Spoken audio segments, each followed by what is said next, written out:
ಯಾತ್ರೆ ಆರಂಭಿಸಿದ್ದಾರೆ. ದೃಶ್ಯಗಳನ್ನು ಗಮನಿಸ್ತಾ ಇದ್ದೀರಿ. ಅಮರನಾಥ ಯಾತ್ರೆಯ ದೃಶ್ಯ ಇದು. ಆರಂಭ ಆಗಿದೆ ನಿನ್ನೆಯಿಂದ.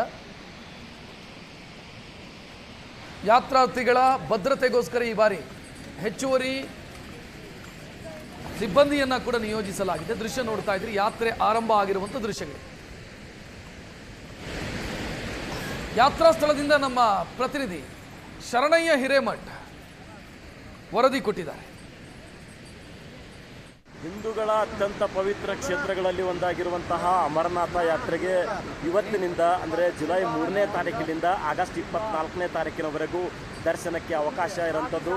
ಹಾಗಾಗಿ ಸಾಕಷ್ಟು ಸಂಖ್ಯೆಯಲ್ಲಿ ಜನ ಮೊದಲೇ ದಿನವಾದ ಹಿಂದೆ ಅಮರನಾಥ ಯಾತ್ರೆಗೆ ಆಗಮಿಸಿದ್ದಾರೆ. ನೋಡ್ಬೋದು, ಸಹಸ್ರಾರು ಸಂಖ್ಯೆಯಲ್ಲಿ ಜನ ಕುದುರೆ ಸವಾರಿಯ ಮೂಲಕ ಅಮರನಾಥ ಯಾತ್ರೆ ಹತ್ರ ಧಾವಿಸ್ತಾ ಇದ್ದಾರೆ. ಕರ್ನಾಟಕ, ಮಹಾರಾಷ್ಟ್ರ, ಆಂಧ್ರ, ತೆಲಂಗಾಣ ಸೇರಿದಂತೆ ದೇಶದ ಮೂಲೆಗಳಿಂದ ಸಾಕಷ್ಟು ಹಿಂದೂಗಳು ಈ ಒಂದು ಪವಿತ್ರ ಕ್ಷೇತ್ರದ ದರ್ಶನಕ್ಕೆ ಆಗಮಿಸ್ತಾ ಇದ್ದಾರೆ. ಪಹಲ್ಗಾಮ್ ಅಟ್ಯಾಕ್ ನಂತರ ಸಾಕಷ್ಟು ಭದ್ರತಾ ವ್ಯವಸ್ಥೆಗಳಲ್ಲೂ ಕೂಡ ಸುಧಾರಣೆ ಮಾಡಲಾಗಿರುವಂಥದ್ದು. ತೀವ್ರ ಕಟ್ಟೆಚ್ಚರವನ್ನು ವಹಿಸಲಾಗಿದೆ. ಸಾಕಷ್ಟು ಭದ್ರತೆ ಇಲ್ಲಿರುವಂಥದ್ದು ನೋಡ್ಬೋದು. ಅತ್ಯಂತ ರುದ್ರ ರಮಣೀಯ ದೃಶ್ಯಗಳನ್ನು ನಾವು ನೋಡ್ತಾ ಇದ್ದೀವಿ. ಈ ಅಮರನಾಥ ಯಾತ್ರೆ ಸುಮಾರು 18 ಕಿಲೋಮೀಟರ್ವರೆಗೂ ಕೂಡ ಈ ರೀತಿ ಕಾಲ್ನಡಿಗೆಯ ಮೂಲಕ ಅಥವಾ ಕುದುರೆಯ ಮೂಲಕ ಅಥವಾ ಈ ರೀತಿ ಡೋಲಿಯ ಮೂಲಕ ತೆರಳೋದಕ್ಕೆ ಮಾತ್ರ ಅವಕಾಶ ಇರುವಂಥದ್ದು. ಕೇವಲ ವರ್ಷದಲ್ಲಿ 2 ತಿಂಗಳು ಮಾತ್ರ ಅಮರನಾಥ ಯಾತ್ರೆಗೆ ಅವಕಾಶ ಇರುವಂಥದ್ದು. ಹಾಗಾಗಿ ಸಾಕಷ್ಟು ಸಂಖ್ಯೆಯಲ್ಲಿ ಭಕ್ತಾದಿಗಳು ಆಗಮಿಸ್ತಾ ಇದ್ದಾರೆ.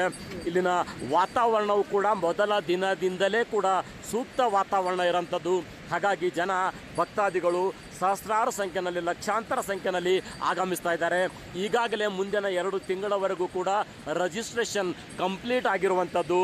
ಒಟ್ಟಾರೆ ನಂತರವೂ ಕೂಡ ಜನ ಅಮರನಾಥ ಯಾತ್ರೆಗೆ ಆಗಮಿಸುವವರ ಸಂಖ್ಯೆ ಮಾತ್ರ ಕಡಿಮೆ ಆಗಿಲ್ಲ, ಇನ್ನಷ್ಟು ಹೆಚ್ಚಳವಾಗ್ತಾನೆ ಇದೆ.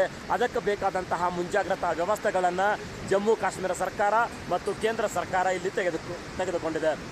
ಏಷ್ಯಾನೆಟ್ ಸುವರ್ಣ ನ್ಯೂಸ್ಗಾಗಿ ಅಮರನಾಥದಿಂದ ಕ್ಯಾಮರಾ ಪರ್ಸನ್ ಇಂದ್ರಯ್ಯ ಜೊತೆ ನಾನು ಶರಣಯ್ಯ ಹಿರೇಮಠ.